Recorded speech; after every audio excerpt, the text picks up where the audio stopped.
Citizenship के बारे में हमने कॉन्स्टिट्यूशन की जो सीरीज स्टार्ट की है उसमें हमने क्या किया, पार्ट 1 अपने कॉन्स्टिट्यूशन का पार्ट वन कहाँ से कवर होता था, आर्टिकल 1 से लेके 4 तक हमने इसको कवर कर लिया, उसके जो क्वेश्चंस थे वो भी कवर कर लिए हैं। अब हम आज पढ़ेंगे पार्ट 2 के बारे में। आज हम पढ़ेंगे पार्ट 2 में कितने आर्टिकल आते हैं, इसमें आता है आर्टिकल 5 से लेकर के 11 तक होता है, ठीक है। अब उसके बाद अब इसमें 5 से लेकर 11 तक जो भी चीज़ें दी गई हैं वो सारे सिटीजनशिप यानी नागरिकता से रिलेटेड हैं। अब यहाँ पे हम एक एक चीज़ें पढ़ेंगे। सबसे पहले जान लेते हैं नागरिकता है कि इसका मतलब उपयोग क्या है, मतलब कि क्यों नागरिकता लेनी ज़रूरी हो जाती है। देखो, जो नागरिकता है, अगर हम किसी देश की बात करते हैं तो दो चीज़ें देख होंगी, या तो नागरिक हो या तो विदेशी, है ना। तो जब बात हम नागरिक की करते हैं यानी जो सिटीजन है और फॉरेनर जो भी, ये मतलब कि दो तरह के होते हैं। दो तरह के कौन, या तो वो फ्रेंड होंगे या तो वो हमारे फ्रेंड होंगे यानी फ्रेंडली होते हैं, इनको हम एलियंस बोलते हैं, फ्रेंडली होंगे, या फिर एनिमी होंगे। एनिमी और फ्रेंडली वो होंगे जिनसे हमारे रिलेशंस अच्छे हों, है ना, जिससे मतलब कि रिलेशंस हमारे अच्छे हों जिन कंट्रीज़ के साथ, उनको हम बोलेंगे फ्रेंडली एलियंस। और जो एनिमी होते हैं जिनके साथ हम वार में होते हैं तो उन्हें हम बोलेंगे एनिमी, है ना, जिससे हमारे संबंध अच्छे नहीं होते तो हम उन्हें बोलेंगे एनिमी। तो यहाँ पर जो नागरिक है और विदेशी, तो हमारे कॉन्स्टिट्यूशन में, हमारे संविधान में कुछ ऐसे राइट्स दिए गए हैं जो सिर्फ़ और सिर्फ नागरिकों को ही प्राप्त है। जिनके पास भारत की नागरिकता है केवल उन्हें ही ये अधिकार दिए गए हैं, बाकी विदेशियों को नहीं दिए गए। ऐसे कौन कौन से आर्टिकल्स हैं, जैसे कि आर्टिकल 15 है, 16 है, 19 है, 29 है और 30 है। ये ऐसे आर्टिकल्स हैं जिनका अधिकार केवल और केवल भारतीयों को है, यानी जो कि हमारे देश के नागरिक हैं, जिनके पास नागरिकता है, उन्हीं को ये अधिकार प्राप्त है, पहला पॉइंट। और दूसरा पॉइंट ये है कि हमारे यहाँ जो नागरिकता है वो क्या है, सिंगल सिटीजनशिप है, यानी एकल नागरिकता। बात यहाँ सिंगल सिटीजनशिप की, सिंगल बोले तो एकल नागरिकता। अब देखो, जैसे हम बात अमेरिका की करते हैं, ऑस्ट्रेलिया की करते हैं, अगर हम यूएसए की बात करते हैं या ऑस्ट्रेलिया की बात करते हैं, तो यहाँ पे क्या है, डुअल सिटीजनशिप है। यानी डुअल बोले तो कि क्या कहते हैं, वहाँ उस कंट्री का भी चाहिए इनको सिटीजनशिप, और जिस स्टेट में है, मान लो यूएसए की तो सिटीजनशिप मतलब पूरे कंट्री का, नेशन का चाहिए वहाँ, और जिस स्टेट में रह रहे हैं वहाँ की भी इनको सिटीजनशिप, वहाँ की भी नागरिकता चाहिए होती है।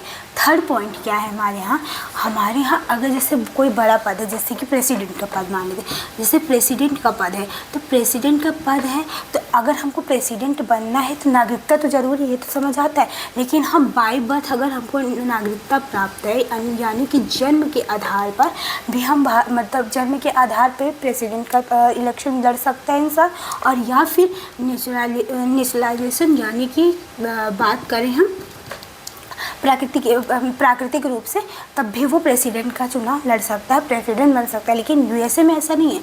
यूएसए में क्या है कि जन्म के आधार पे ही हो, यानी बाई बर्थ ही तुमने क्या कहते हैं नागरिकता हासिल की हो, तभी आप वहाँ के प्रेसिडेंट बन सकते हो। ये चीज़ें थी समझने के लिए जो इम्पोर्टेंट थी। पहला कि मतलब कि ये ऐसे आर्टिकल्स हैं जो केवल और केवल इंडियंस को प्राप्त है, 15, 16, 19, 29 और 30। दूसरा पॉइंट कि हमारे यहाँ सिंगल सिटीजनशिप है, डुअल का कॉन्सेप्ट नहीं है। ये जैसे यूएसए, ऑस्ट्रेलिया जैसे देशों में देखने मिलती है कि उस नेशन के भी चाहिए और जिस स्टेट में रह रहे हैं वहाँ की भी नागरिकता चाहिए।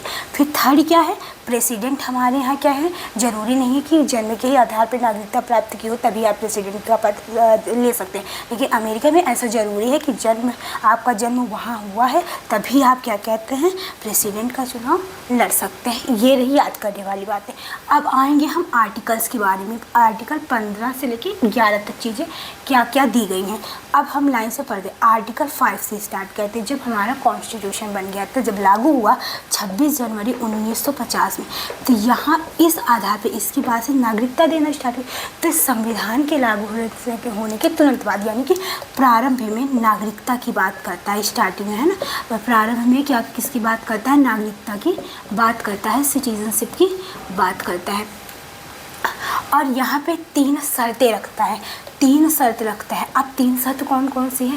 पहली शर्त रखा जाता है कि अगर या तो तुम जन्म से हो यानी बाय बर्थ, भारत में पैदा हुए हो तो तुमको तुरंत नागरिकता मिल जाएगी। जब हमारा कॉन्स्टिट्यूशन लागू हुआ था तो या तो मतलब कि बाय बर्थ, और दूसरे मिल जाता है मतलब कि तुम्हारे पेरेंट्स, यानी कोई मतलब कि या तो माता या पिता दोनों में से कोई एक भारत का नागरिक हो, है ना, तो उस आधार पे नागरिकता मिल जाएगा। तीसरा क्या कहता है, तीसरा बोलता है यहाँ पे कि कॉन्स्टिट्यूशन लागू होने के ठीक 5 साल पहले से क्या कहें, तुम भारत में रह रहे हो, उस आधार पे नागरिकता मिल जाएगा। आर्टिकल 5 हमारा ये बोलता है। अब आर्टिकल 6 की बात करते हैं। आर्टिकल 6 की जब बात हम करते हैं तो आर्टिकल 6 कहता है कि जो लोग पाकिस्तान से भारत आए लोगों को नागरिकता की बात करते हैं। जैसे जब हमारा विभाजन नहीं हुआ था तो कुछ लोग के माता पिता यहीं पे थे, तो जिनके माता पिता विभाजन से पहले भारत में रहे हों तो वो व्यक्ति अगर पाकिस्तान से भारत आ रहा है तो वो उसको क्या किया जाएगा, उसको नागरिकता दी जाएगी। अब उसको भी नागरिकता दी जाएगी तो क्या कहते हैं, मतलब अगर 19 जुलाई 1948 यानी 19 जुलाई 1948 ये अगर इसके पहले आ रहे हैं तो डायरेक्ट नागरिकता मिल जाएगी। अगर इसके बाद भारत आ रहा है, तो फिर उसको क्या कहते हैं, परमिट रूल लाया गया था। इसके बाद उसको शर्त ये रखनी पड़ेगी, अगर वो 6 मंथ तक भारत में रह रहा है तो उसके भी मतलब 6 महीने भारत में रहना पड़ेगा, उसके बाद उसे भारत की नागरिकता प्राप्त होगी। फिर आता है हमारा आर्टिकल 7। अब आर्टिकल 7 जो है, आर्टिकल 7 क्या बोलता है, ठीक वही कि जो पाकिस्तान मतलब कि उस समय पाकिस्तान चले गए थे, दोबारा लौट के भारत में आ रहे हैं तो उनको भी क्या करना पड़ेगा। अगर जैसे दिया गया था 1 मार्च 1947, अगर इसके बाद मतलब कि इसके पहले से वो भारत आ रहे हैं तो उनको भी मतलब नागरिकता दे दी जाएगी। शर्त यही है कि 6 महीने तक उन्हें भारत में रहना होगा। ये अब आर्टिकल 8 की बात करते हैं। अब जो आर्टिकल 8 है, आर्टिकल 8 क्या बोलता है कि जो लोग विदेशों में रह रहे हैं, जो मतलब कि जो बच्चे विदेश में रह रहे हैं उनको नागरिकता, बशर्ते उनके जो माता पिता हैं वो क्या हो, वो भारत के हों, है ना, उनके माता पिता भारतीय हों, तब उनको नागरिकता मिल जाएगी। जो मतलब कि जो इंडियंस या फॉरेनर, ये विदेशी नहीं, जो इंडिया मतलब कि जो विदेश में बच्चे रह रहे हैं हमारे यहाँ के, उनके माता पिता अगर भारतीय है तो उस आधार पर नागरिकता मिल जाएगी। फिर आर्टिकल 9 की बात करते हैं।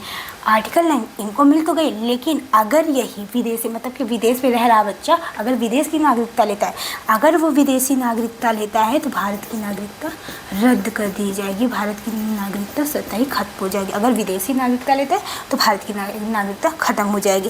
फिर आता है आर्टिकल 10। अब आर्टिकल 10 क्या बोलता है कि तुम्हारी नागरिकता सिटीजनशिप का बनाए रहना।